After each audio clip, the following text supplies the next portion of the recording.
تو خود کہتی ہے کہ ہمارے 1832 اور 1857 کے 2 جہاد جو انگریز کے خلاف تھے، اس کی وجہ سے جو ہندوستان اور ملکہ برطانیہ کے درمیان میں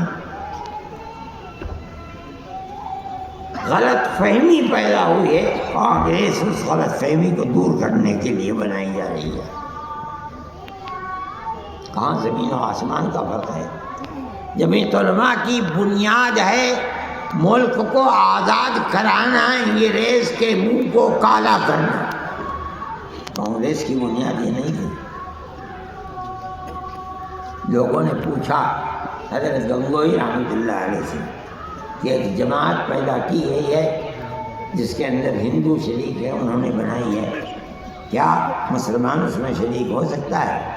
حضرت گنگوئی رحمۃ اللہ علیہ نے کہا جس طرح کاروبار زندگی میں مسلمان اور ہندو شریک ہو کر کام کر سکتے ہیں، اسی طرح اس جماعت کے اندر بھی کام کر سکتے ہیں، بشرطے کہ دین کو کوئی نقصان نہ پہنچے۔ اس فتوے کا نام ہے نصرت الابرار۔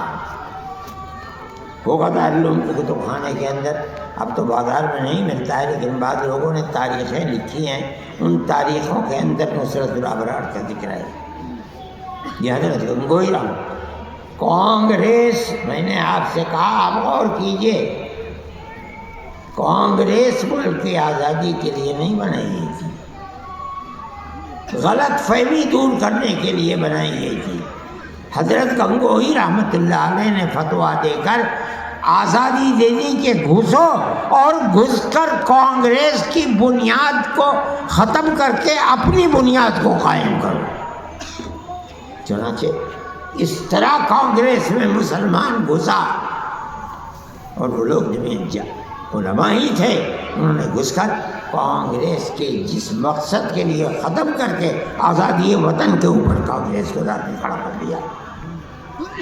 یہ کام مسلمان کا ہے، جمعیت علماء کا ہے۔ جمعیت علماء جماعت ہی اعتبار سے تو بنی ہے 1919 میں کانگریس کے وجود کے بعد، لیکن وہ طبقہ جو برسر پیکار تھا علماء کا، وہ تو 80 سال پہلے بن چکا تھا، جس پر شاہ عبدالعزیز صاحب محدث دہلوی نے اعلان جہاد کیا تھا۔